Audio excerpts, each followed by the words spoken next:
Bienvenue dans ce journal, voici les titres de l'actualité. Le président gabonais Ali Bongo Ondimba a été reçu au palais de l'Élysée ce lundi 14 septembre par le chef de l'État français, François Hollande. L'occasion pour les deux présidents de renforcer les liens de coopération entre la France et le Gabon. Première visite en France du chef de l'État nigérian.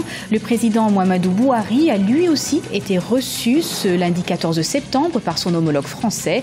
Au menu des discussions, les enjeux de sécurité liés à la lutte contre le terrorisme, mais également les perspectives économiques du Nigeria.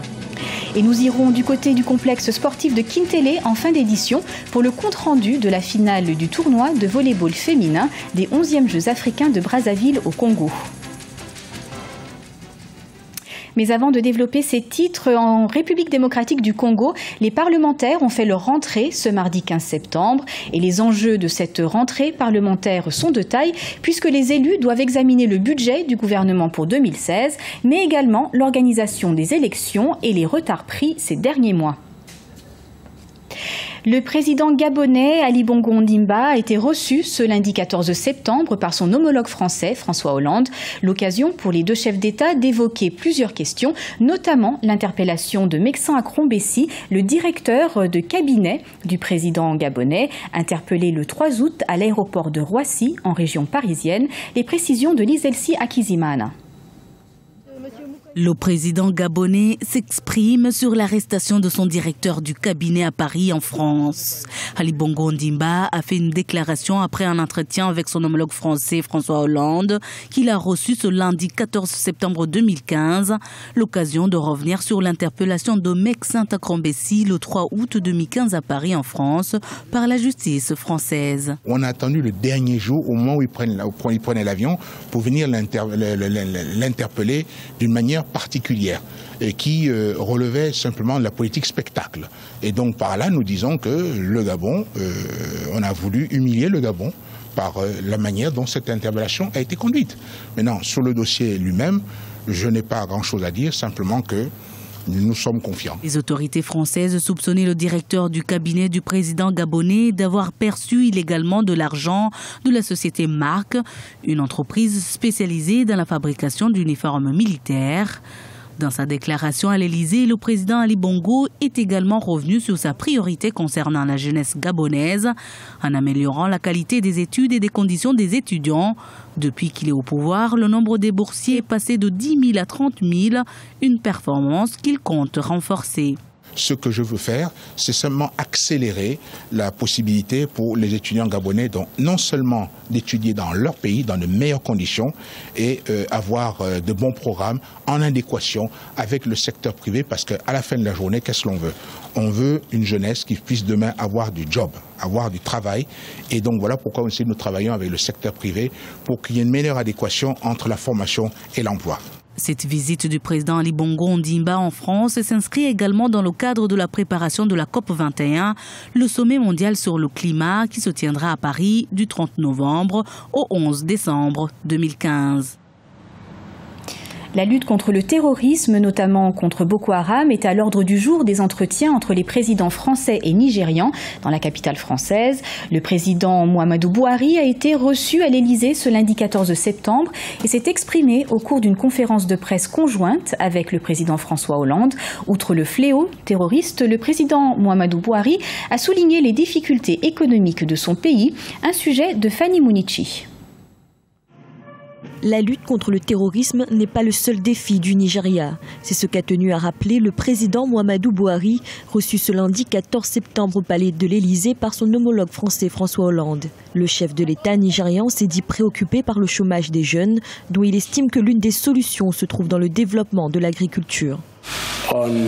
Le problème majeur du Nigeria est que plus de 66% de sa population sur 180 millions d'habitants est jeune. Peu importe qu'ils soient allés ou non à l'école, nos jeunes n'ont pas d'emploi et c'est vraiment la plus grande menace pour nous. Depuis les élections, nous essayons véritablement de mettre en œuvre la meilleure approche et nous pensons que ce sont l'agriculture et les mines ainsi que le renforcement de nos infrastructures qui nous apporteront la réponse. Is agriculture and mining before sophisticated studies are done for other infrastructure. Et si les indicateurs économiques du Nigeria sont en baisse, c'est aussi que le pays subit de plein fouet la chute des prix du pétrole. Sur cette question, le président nigérian s'est dit satisfait de la coopération des pays partenaires et notamment de la France. Comme l'a dit le président François Hollande, la chute des prix du pétrole a eu un effet sur les pays du Golfe de Guinée et a obligé le Nigeria à adopter un profil bas. Tout ceci est particulièrement préoccupant, mais je suis très heureux que vous soyez disposés à nous aider.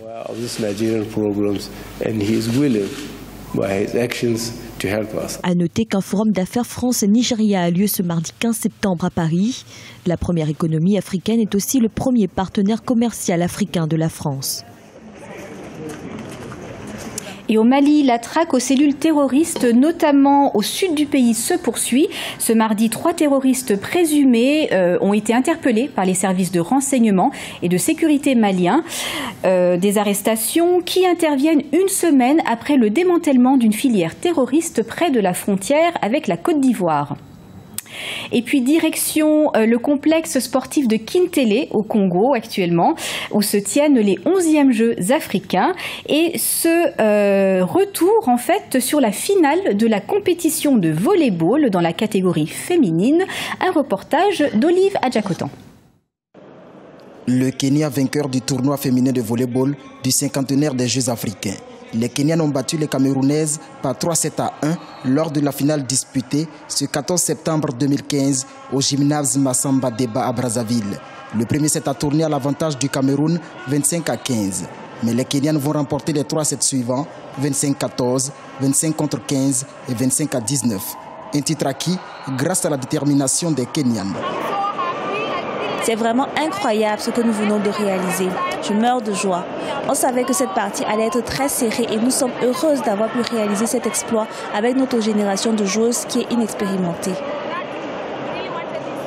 Le Kenya ne s'est plus imposé dans cette compétition depuis 1999. Le pays a dominé ses 11e Jeux africains en obtenant 6 victoires et 1 défaite en 7 rencontres. Mon équipe est très jeune, mais je l'ai préparée pour d'autres compétitions futures. Je suis heureux qu'elle ait remporté ce tournoi. Désormais, tous doivent compter avec le Kenya, car cette génération va relever beaucoup de défis. Elle sera la fierté de notre pays. La compétition de volley-ball a débuté le 2 septembre et a pris fin le 14 septembre 2015. Le Cameroun est médaillé d'argent, l'Égypte remporte le bronze. Et suivez au quotidien l'actualité de ces 11e Jeux africains de Brazzaville avec nos journaux, notamment le journal des Jeux à 16h15 GMT et le club des Jeux à 20h GMT. Ce journal a été réalisé par l'ensemble de la rédaction. Nous vous remercions de votre fidélité. Dans un instant, une nouvelle édition de l'actualité sur Africa 24.